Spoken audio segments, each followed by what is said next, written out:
Hello बच्चे लोग, चलिए देखिए ध्यान दीजिएगा आप सभी। लास्ट क्लास में हम लोग अपना प्रैक्टिकल पोर्शन स्टार्ट किए थे पार्टनरशिप फर्म का। तो पार्टनरशिप के बारे में जान लिए। ज़्यादातर आपने पूंजी पर ब्याज और आहरण पर ब्याज निकालना क्या कर लिया, सीख लिया।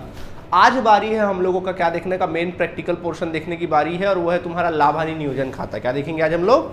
लाभ हानि नियोजन खाता। देखिए सवाल उठता सर ये लाभ हानि नियोजन खाता क्या है। देखिए लाभ हानि नियोजन खाता बोलो या इसके और भी अन्य नाम है, बाद में डिस्कस करेंगे इसके बारे में। लाभ हानि नियोजन खाता क्या होता है, जैसे कि मैंने बताया आपको कि हर एक व्यापार होता है। जिस प्रकार नॉर्मल व्यापार होता है वैसे ही एक व्यापार होता है। फर्क सिर्फ इतना है कि इसमें नॉर्मल व्यापार में एक मालिक होता है, बट यहाँ पर अनेक मालिक होते हैं, है ना, दो से अधिक मालिक होते हैं, तो इसको साझेदारी फर्म बोलते हैं। जिस प्रकार एक साधारण व्यापार व्यापारिक खाता बनाता है, वैसे ही साझेदारी फर्म भी क्या बनाता है, व्यापारिक खाता। और याद करो व्यापारिक खाते से क्या निकालते थे आप लोग, बताओ जल्दी। लाभ हानि निकालते थे, सकल लाभ निकालते थे। क्या निकालते थे? सकल लाभ। इसके पश्चात आप लोग क्या बनाते थे, याद करो, लाभ हानि खाता बनाया करते थे। याद आया? तो उन लोग इसके में क्या निकलता था, शुद्ध लाभ, ठीक है। और अंत में तुम लोग क्या बनाया करते थे, चिट्ठा। और अंत में क्या बनाते थे, चिट्ठा। ये किसके केस में होता था पता है? जब आपका व्यापार जो होता है एकाकी व्यापार होता था। कौन सा व्यापार होता था? एकाकी। सर साझेदारी फर्म लोग क्या बनाते होंगे, उनको भी तो लाभ वगैरह निकालना पड़ता होगा, तो क्या बनाते होंगे? तो साझेदारी फर्म भी क्या करती है, व्यापारिक खाता बनाती है। जैसे एक साधारण व्यापार बनाता है वैसे ही क्या करती है, ये भी व्यापारिक खाता बनाती है और उससे क्या निकाल लेती है, सकल लाभ निकाल लेती है, ठीक है।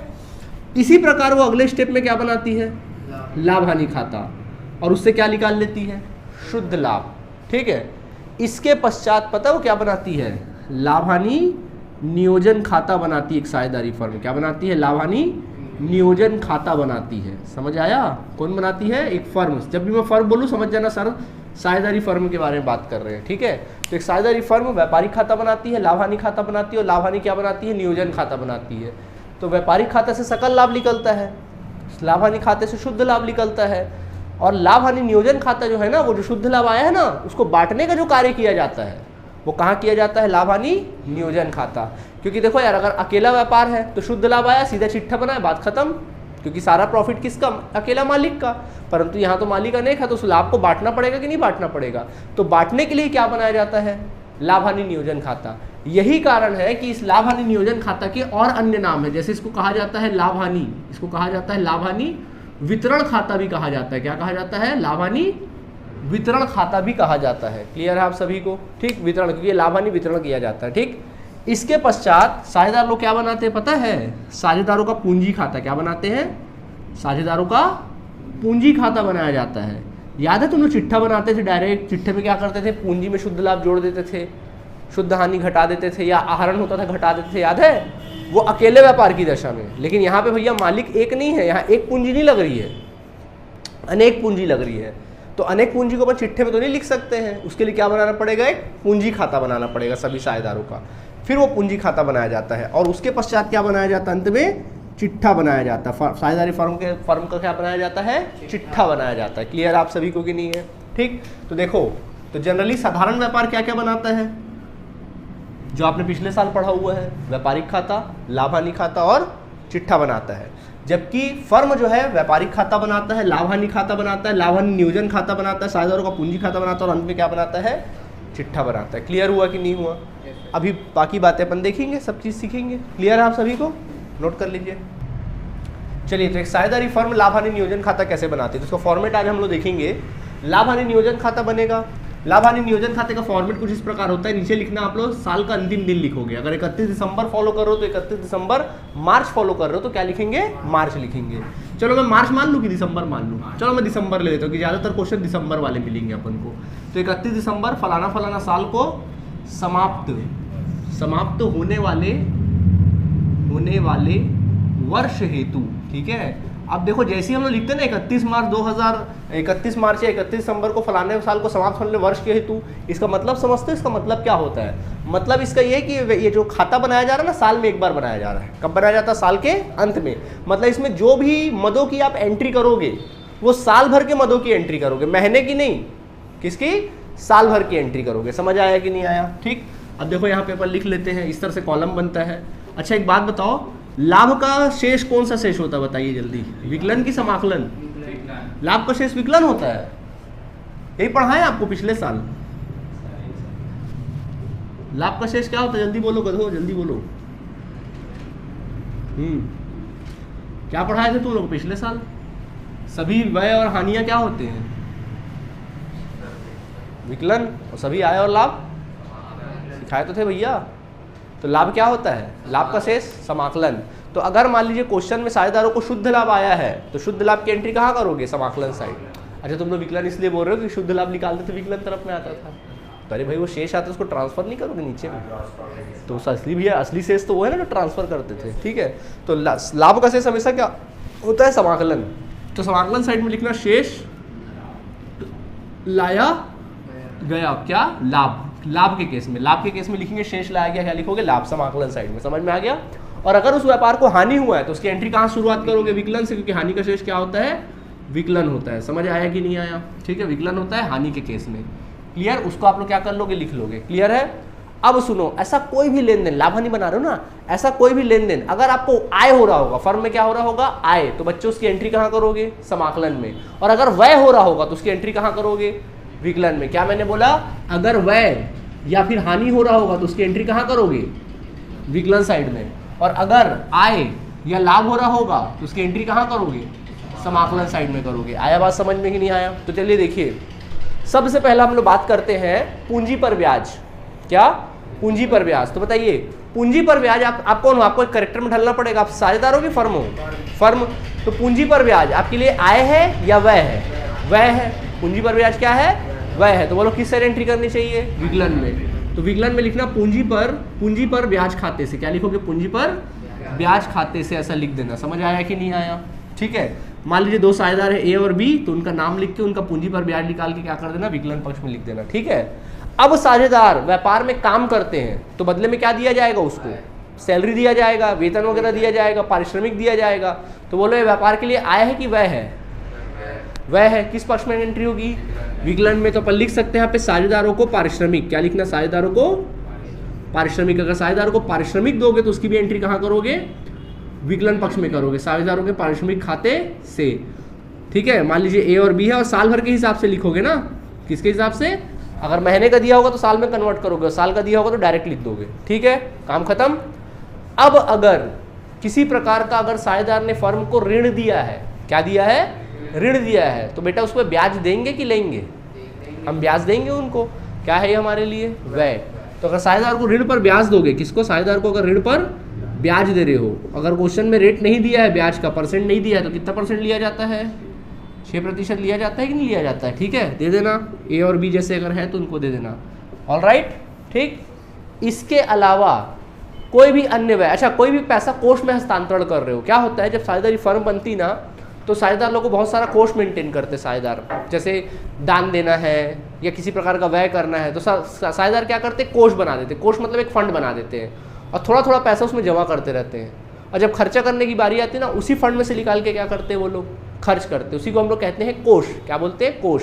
तो अगर कोई राशि कोष में हस्तांतरण की जा रही है, भेजा जा रहा है, तो एक प्रकार से वही होगा वो भी। तो कोष में अगर हस्तांतरण होगा तो उसकी भी एंट्री क्या कर देना? विकलन में। कोष में हस्तांतरण, अगर कोष में हस्तांतरण किया जाएगा तो उसकी भी एंट्री कहाँ कर देना? विकलन में।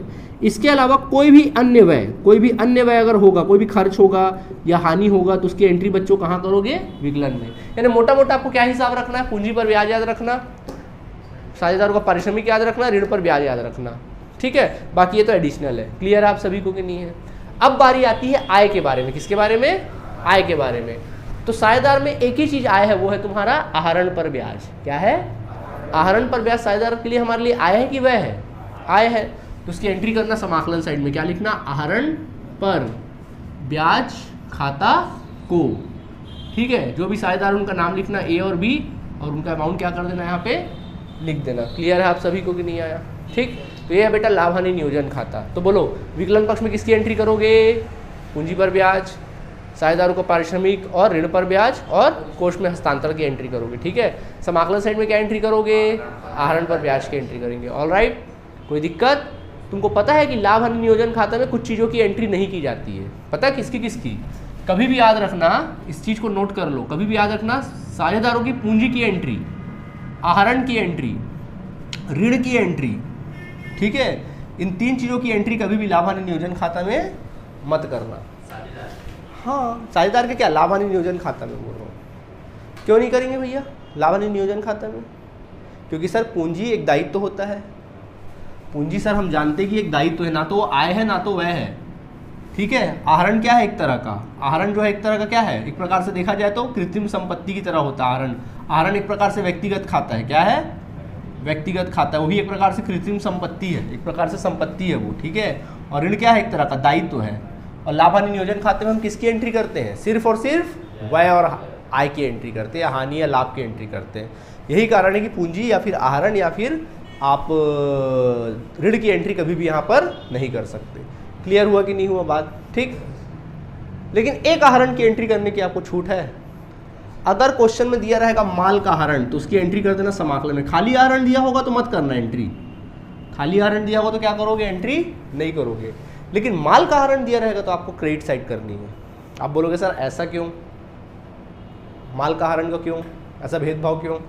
देखो समझाते हैं, याद करो। इसके लिए आपको थोड़ा सा ना फ्लैशबैक में जाना पड़ेगा, 11वीं में जाना पड़ेगा। याद करो, अगर कोई साझेदार माल का आहरण करता था तो उसका कोई मालिक माल का आहरण करता था तो उसका क्या समायोजन करते थे आप लोग, माल में कम करते थे। भाई माल का अगर आहरण करेगा तो माल क्या होगा, घटेगा। तो क्या करते थे, याद करो, क्रय में घटाया करते थे। याद आया, क्रय में क्या करते थे, यानी क्रय कहाँ लिखते थे, विकलन पक्ष में, व्यापारिक खाते के विकलन में। क्रय में अपन क्या करते थे, जो माल कम हुआ उसको घटाया करते थे। सही बात है कि नहीं है? अब माल का आहरण हो तो माल कम हो रहा है ना, तो माल के आहरण को भी घटाना है। क्या यहाँ पे क्रय दिया है कहीं पर? सर क्रय तो दिया नहीं, तो कैसे घटाए? तो बेटा क्रय कहाँ लिखा जाता है, विकलन में।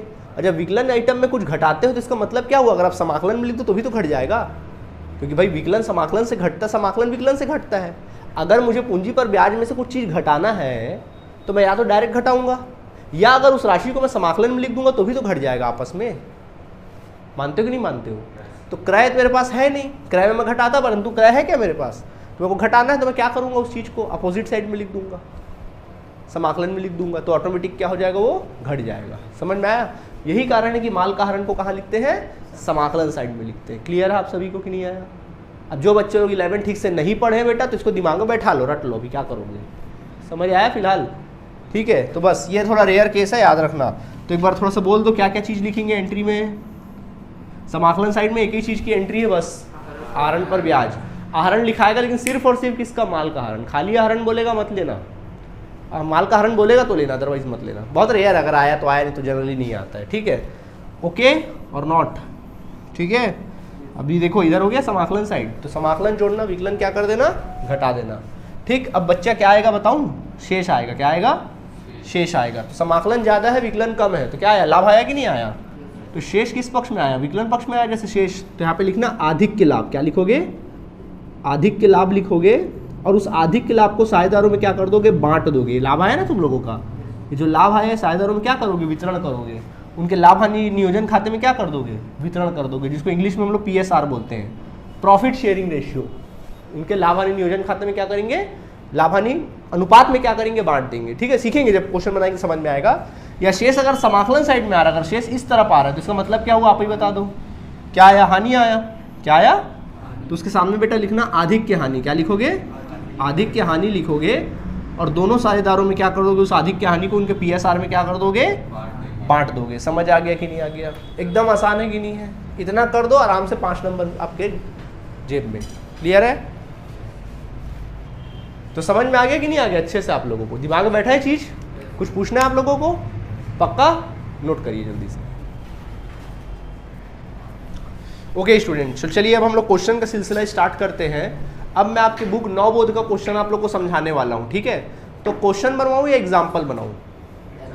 आप बोलो सर एग्जाम्पल बनाओ। देखो एग्जाम्पल में क्या होता है कि एक एग्जाम्पल तैयारी करोगे ना तो उससे 2-3 क्वेश्चन के बराबर की आपकी तैयारी होती है, पहली बात। और मैं सोच रहा हूँ कि इस साल मैं तुम लोग को एग्जाम्पल ही करवाऊंगा, सारा पूरा चैप्टर का ना एग्जाम्पल ही तुम लोग कराऊंगा, और क्वेश्चन आप लोग स्वयं बनाएंगे। और अगर क्वेश्चन बनाने में कोई तकलीफ होगा तो आप क्या करिए, लास्ट ईयर का आपको क्लासेस का पूरा वीडियो तो मिलेगा ही मिलेगा। तो अगर क्वेश्चन नहीं बने तो आप लास्ट ईयर के क्लासेस का वीडियो देखना है, तो क्वेश्चन आपको लास्ट ईयर के क्लासेस के वीडियो में मिल जाएंगे, क्योंकि लास्ट ईयर मैंने क्वेश्चंस बनवाया था। तो क्वेश्चन में फंसोगे तो आप सीधा लास्ट ईयर का वीडियो देख लो, और एग्जाम्पल देखना है तो करंट ईयर का देख लो, यानी दोनों आपका क्या हो गया, करेक्ट हो गया। अगले साल फिर मैं क्या करूँगा, क्वेश्चन बनाऊँगा, तो फिर वो मैनेज हो जाएगा। ठीक है। तो आज हम लोग एग्जाम्पल बनाएंगे। तो लाभ हानि नियोजन खाते से संबंधित क्या सिखा रहे हैं आपको, एक एग्जाम्पल बताते हैं आपके बुक का। तो देखिए मैं आज आपको एग्जाम्पल नंबर 2 बनाऊंगा आपकी बुक का। देखिए क्या लिखा है, जय विजय और संजय, एमपी एग्जाम्पल है। क्वेश्चन में क्या लिखा है, जय विजय और संजय, जय विजय और संजय साझेदार हैं जो लाभ हानि को 2:1:1 में बांटते हैं, जिनका लाभ हानि अनुपात क्या है, 2:1:1। इसका मतलब ये हुआ कि अगर साझेदार में लाभ होता है ना, जैसे मान लो 2 और 1 3, 3 और 1 4, अगर 4 रुपए लाभ हुआ है तो 2 रुपए कौन रखेगा, जय, 1 रुपए विजय और 1 रुपए कौन रखेगा, संजय रखेगा। आगे कहता है उनकी पूंजी क्रमशः, अब उनकी पूंजी दी हुई है देखो, तो उनकी पूंजी क्रमशः 28,800, इसके पश्चात लिखा है 19,200 और फिर लिखा है 14,400, ये उनकी पूंजी थी, ठीक है, तीनों की। फिर कहता है कि साझेदारों को पूंजी पर 5% वार्षिक ब्याज दिया जाता है। तो देखो पूंजी पर ब्याज कितना दिया जाता है, पूंजी पर ब्याज इनको दिया जाता है कितना प्रतिशत, 5% ब्याज दिया जाता है। फिर कहता है कि संजय को 7,200 वेतन दिया जाता है। संजय नाम के साझेदार को क्या दिया जाता है, वेतन दिया जाता है। कितना वेतन दिया जाता है बच्चों, 7,200 रुपये वेतन दिया जाता है। देखो क्या इसके साथ प्रति माह लिखा है, तो ये मान के चलिए साल भर का है। अगर प्रति माह होता तो पूरे 12 महीने का निकालते, जैसे आहरण में नहीं निकालते थे वैसे ही, ठीक है। फिर आगे देखो क्या लिखा है, विजय को सकल बिक्री पर 3% कमीशन मिलता है। विजय नाम का साझेदार है, उसको कमीशन दिया जाता है, ठीक है। कितना दिया जाता है, 3% सकल विक्रय पर। सकल बिक्री पर मतलब सकल विक्रय का, जितना विक्रय करते ना उसका कितना, 3% क्या दिया जाता है, कमीशन दिया जाता है। जितना व्यापार में माल बेचा जाता है उसका 3% कमीशन दिया जाता है। फर्म का लाभ 27,600 रुपये है। फर्म को जो लाभ हुआ ना, कितना हुआ, 27,600 रुपये पूरे फर्म को लाभ हुआ। और आगे कहता है कि सकल विक्रय 3,36,000 रुपये है। व्यापार का सकल विक्रय कितना है, 3,36,000 रुपया है, ठीक है, कोई परेशानी नहीं हम लोगों को। और कहता है कि उनके आहरण पर ब्याज क्रमशः, उनके आहरण पर ब्याज, आहरण पर ब्याज कितना कितना दिया है, देखो साफ साफ लिखा हुआ है 192, 240 और अंत में कितना दिया, 288। बहुत ही अच्छी गुड न्यूज़ है आपके लिए कि भैया आपको आहरण पर ब्याज निकाल के दिया है। जब निकाल के दिया है तो ज़्यादा आप लोग माथापच्ची मत करना, सीधा आप लोग एंट्री कर देना, ठीक है। जब आहरण पर ब्याज निकाल के देते तो टेंशन मत लेना, सीधा एंट्री कर देना, ठीक है। क्या कहता है, लाभ हानि वितरण खाता बनाइए। क्वेश्चन में क्या बोला है कि लाभ हानि वितरण खाता आप बनाकर क्या कर दीजिए, दिखाइए। तो बनाए लाभ हानि वितरण खाता। तो चलिए लाभ हानि वितरण खाता बनाएंगे। तो देखो बच्चों ऊपर हेडिंग लिखना लाभ हानि नियोजन या फिर क्या लिखोगे, वितरण खाता। चेक करो इसमें डेट दिया है क्या, क्वेश्चन में डेट दिया है क्या, डेट तो नहीं दिया है, तो फिर आप अपने से लिख लो, चलो अपने मन से लिख लो 31 दिसंबर, ऐसा लिख लो 31 दिसंबर, यहाँ पे डैश डैश कर देना, को समाप्त वर्ष हेतु, ठीक है, को समाप्त वर्ष हेतु, इस तरह से लिख दो और कॉलम बना लो इस तरह का। तो देखो बच्चों इधर कॉलम बना लो, ये तुम्हारा क्या बन जाएगा, कॉलम बन जाएगा, ठीक है। ये बन गया हमारा कॉलम। तो स्टार्ट करें, ये समाकलन पक्ष और ये विकलन पक्ष। स्टेप याद है कि नहीं है, ओके। चलिए विवरण, राशि, विवरण और राशि, ठीक है। चलो समझो, चलिए बताइए सबसे पहले शुरुआत कहाँ से की जाती है, लाभ से, मैंने सिखाया था। बोलो सबसे पहले क्या देखोगे, लाभ देखोगे। बोलो लाभ का शेष क्या शेष होता है, समाकलन। चेक करो क्वेश्चन में लाभ कहीं दिया है क्या, हाँ सर, कितना, 27,000। तो समाकलन साइड में लिखना शेष लाया गया। अगर आपको ज़्यादा शौक है तो ब्रैकेट में लिख लो लाभ, ठीक है, कितना, 27,600। अब अपना काम करो, क्वेश्चन में ध्यान दो, सबका ध्यान क्वेश्चन में देखो क्या लिखा है, जय विजय साझेदार थे, ठीक है, होने दो। उनकी पूंजी इतनी इतनी थी, क्या पूंजी की एंट्री होगी, नहीं होगी, ठीक है। पूंजी पर ब्याज 5%, क्या होगी, हाँ सर, किस पक्ष में, विकलन में। तो बेटा विकलन में आना और लिखना पूंजी पर, क्या लिखे हुए, पूंजी पर ब्याज। कौन कौन साझेदार है, जय है, विजय है और अंत में कौन है, संजय है, ठीक है, ऐसा लिख देना। चलो निकाले 5%। तो बेटा अलग से वर्किंग नोट में आओगे आप, नोट नंबर 1 डालना, लिखना पूंजी पर, ऐसा वर्किंग नोट में लिखना पूंजी पर ब्याज की गणना, पूंजी पर ब्याज की गणना। कितना प्रतिशत बोला, @5% वार्षिक, बोला है कि नहीं बोला है, ऐसा लिख देना। तो देखो पहले जय का निकालो, जय, तो जय का पूंजी कितना है, 28,800 का निकालो, 5% आता ना निकालने।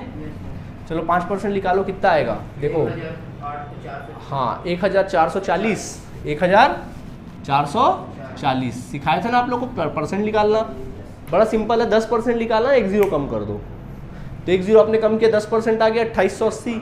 10 का आधा कितना होता है, 5, तो ये अमाउंट का आधा कर दो। 2880 का आधा करोगे कितना होगा, 2000 का आधा 1000, 800 का आधा 400, 80 का आधा 40, 1440 है ना। सेम वैसी विजय का, तो बोलो विजय की पूंजी कितनी थी? 19,200 का 5% निकालो। चलो 19,200 का 5% कितना आएगा बोलो जल्दी। हाँ जी कितना? देखो कितना हो गया, देखो 1000 का, देखो 1920 आया तो 1000 का आधा 500, 900 का आधा कितना हुआ 450, और 20 का आधा 10, 960। टोटल करो कितना आएगा 960। तो यहाँ के बच्चों 960।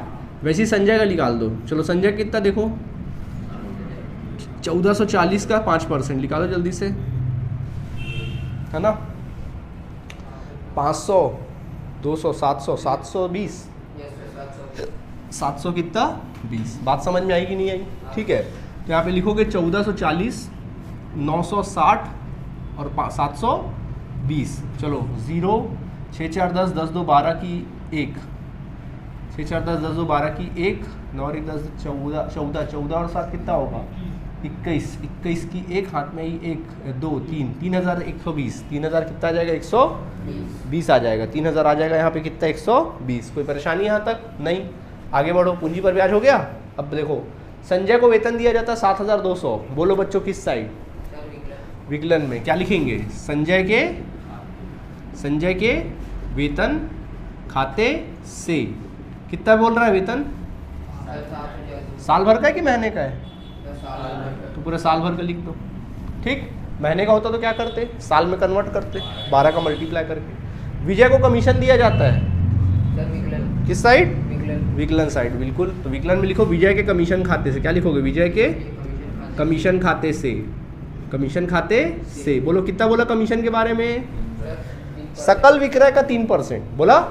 अलग से वर्किंग नोट में लिखो विजय का कमीशन। तो बोलो बच्चों कमीशन कितना बोला है? कमीशन बराबर सकल विक्रय का 3%। सकल विक्रय कितना है बोलो जल्दी? 3,36,000। इसी 3,36,000 का बच्चों निकालना 3%। चलो निकालो 3% कितना आएगा? 3% देखो 1% निकाल लो, 2 0 कम कर दो, कितना आया? 3360। 3360 का आप तिगुना कर दो सीधा, तो 9000 और फिर 900 और 60 का तिगुना कितना होगा? 180। 180 0 8 0 10,080 कितना आ गया? 10,080 रुपया। ये आ गया 10,000 कितना? 80 रुपया। 10,080। समझ आया कि नहीं आया? क्लियर? अब देखो क्या लिखा है? आहरण पर ब्याज। क्या बोल रहा है? बोलो किस साइड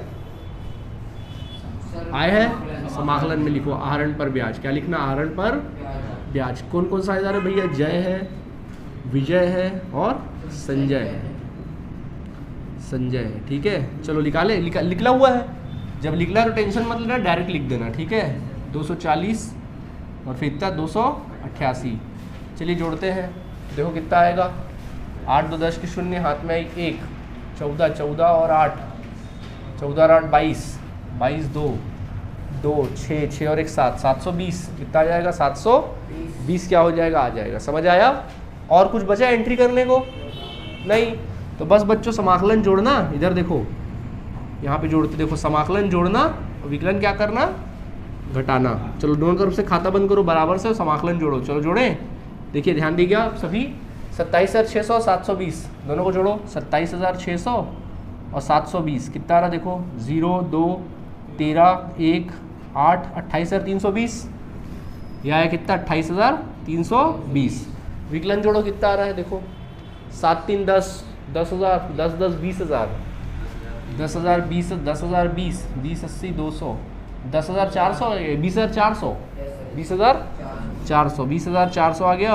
घटाओ इसको आपस में, घटाओ। 0 2 9 7 कट 7,920 शेष आया। बोलो लाभ आया कि हानि आया? देखो समाकलन ज़्यादा है ना, समाकलन आपका ज़्यादा है और विकलन क्या है? कम है। तो शेष किस पक्ष में आ रहा है? इधर आ रहा है कि उधर आ रहा है? इधर आ रहा है। 7,920। इसका मतलब ये हुआ समाकलन ज़्यादा है, मतलब आय ज़्यादा है, और वह तो जब आय ज़्यादा होता तो क्या आता? लाभ आता है। तो बच्चों लाभ आया, तो यहाँ लिखना आधिक के लाभ। क्या लिखोगे? आधिक के लाभ। और तीनों साझेदारों में बांटोगे इस लाभ को। कौन कौन है? जय है, विजय है और कौन है? संजय है। तीनों को बांटोगे। चलो बांटे। किस अनुपात में बांटोगे? देखो लिखा है ना 2:1:1। चलो वर्किंग नोट में जगह तो है नहीं, मैं यहाँ बांटता हूँ, ठीक है, यहाँ बांट दूँ। देखो मेरे पास जगह है ना, इधर पे बांटता हूँ। देखो मैं, चलो मैं बांट देता हूँ। यहाँ पे लिखूँगा, सबसे पहले लिखूँगा नोट नंबर कितना है, 3 है। लिखना ₹7920 लाभ का साझेदारों के मध्य विभाजन, साझेदारों के मध्य विभाजन। कौन सा अनुपात है इनका, 2:1:1 था ना। देखो लिखा है 2:1:1। कैसे बांटोगे, इधर देखो ऐसा बांटना। पहले लिखना जय का, तो बोलो लाभ कितना आया है, 7,920। तो लिखना 7,920 का जय का हिस्सा कितना, 2 है ना, तो ऊपर लिखना 2 और नीचे में लिखना 2 और 1 3, 3 और 1 4, यानी 2/4 जोड़ देना है। हाँ बिल्कुल जोड़ देना है, ठीक है। इसके पश्चात फिर कौन है, विजय है। तो विजय का निकालो 7,920 गुणित कितना, 1/4। और वैसे ही संजय का, थोड़ा यहाँ जगह कम है तो मैं यहाँ लिख देता हूँ संजय का, आप लोग नीचे कंटिन्यू कर लेना ना। 7,920 का 1/4, सही बात है। चलो कैलकुलेट करते कितना आएगा। देखो 4 से अपन कैंसिल करें पहले, मैं रफली कर रहा हूँ ना। 7,920 को कैंसिल करता हूँ 4 से, 4 एकम 4, 4 एकम 4, 4 दूनी 8, ज़्यादा हो जाएगा। 4 एकम 4, कितना बचा, 3 बचा। 4 9 36, 4 9 36 बचा, 3 बचा, 4 8 32, 4 8 32 शून्य, 1980 कितना आया। तो अगर गौर किया जाए तो ये वाला 1980 आ गया, इसका भी 1980 आ गया। और 1980 में 2 का, अगर इसको भी सॉल्व करेंगे 1980 आएगा। जब इसको सॉल्व करोगे 2 से गुणा कर देना 1980 में, तो कितना आ जाएगा 1980 और इंटू 2 करो तो देखो कितना हो गया 2000। इसका गुणा करोगे 2 शून्य 0, 2 अट्ठे 16 की 6, हाथ में आई कितना 1, 2 9 18, 18 और 1 19 की 9, हाथ में आई कितना 1, 2 एकम 2, 2 और 1 3, 3960। क्या आ जाएगा 3960 आ गया तीनों का। देखो 7,920 को जब बांटे तो जय को मिला 3,960, इसको मिला 1980 और इसको मिला 1980। सब लोगों को समझ में आया बात की नहीं आया, बताओ हमें। आ गया, कैसा लगा, इजी है कि हार्ड है, एकदम आसान है कि नहीं है, ठीक है। जो फॉर्मेट में सिखाया गया उसी के अकॉर्डिंग करो, आंसर आपका आना है, ठीक है। चलिए जल्दी से नोट करिए, फिर आगे बात करते हैं। चलिए, तो समझ में आ गया कि नहीं आ गया। अब मैं आपको होमवर्क दे रहा हूँ, इस होमवर्क को आपको क्या करके आना है, बना के लाना है, ठीक है। जैसे कि मान लीजिए मैं कुछ होमवर्क दे रहा हूँ आप लोगों को, 1 सेकेंड, ठीक है। देखो क्वेश्चन यही है, जय विजय। चलिए क्वेश्चन का नाम भी वही रखते हैं, जय विजय ही नाम रख लेते हैं। अब इसमें जैसे मैं थोड़ा चेंज कर देता हूँ, 57,600 कर देता हूँ। 57,600 पूंजी लगेगा इसका, 57,600। इसका 19,200 इंटू 2, 38,400 इसका पूंजी है, इसका पूंजी है 38,400 और ये है 28,800, ठीक है। पूंजी पर ब्याज वही है। वेतन हम कर देते हैं, ये हो गया वेतन, 14,400 रुपये वेतन कर देते हैं। और ये आप लोगों का कमीशन वही रहेगा। प्रॉफिट हम लोग कर देते हैं, इसको कर देते हैं 55,200, ये कर देते हैं। और ये हो जाएगा 6,72,000 कर देते हैं। और पूंजी पर ब्याज को भी हम चेंज कर देते हैं, इसको कर देते हैं 384, इसको कर देते हैं 480 और ये हो जाएगा आपका, ये हो जाएगा 576, ठीक है। ये क्वेश्चन को बनाएंगे आप लोग, होमवर्क रहेगा, ठीक है। हाँ जी, अमाउंट चेंज कर दिए, बाकी सब सेम है, आपको पूरा बनाना है, ठीक है। नोट करिए जल्दी से, होमवर्क लिखो। ओके, तो यहाँ तक समझ में आया तुम लोगों को। चलो और एक क्वेश्चन लिखो, ऐसे ही क्वेश्चन रहेगा। तो हम बता रहे हैं आपको 57,600, ये हो गया 14,400, इसके बाद 38,400, ये आप हो गया 9,600 पूंजी हो जाएगा। इसी प्रकार 2,800, ये हो जाएगा 7,200, ठीक है। ये अपना हो जाएगा 3,600 रुपया हो जाएगा ये। और ये हो जाना है था, ये हो जाएगा 13,800, 13,000 कितना 800 रुपया। और ये ये हो जाएगा 1,68,000 रुपया हो जाएगा, 1,68,000, 384 ये हो जाएगा 96 रुपीज़, ये हो जाएगा 120 और 576 144, ठीक है 144। ये एक क्वेश्चन आपके सामने पेश है, इसको भी आपको क्या करके आना है, बना के लाना है, ठीक है। ये होमवर्क है, आप लोग बना लेंगे, ओके। चलिए तो अगली मुलाकात होमवर्क के साथ होगी, ठीक है। Thank you.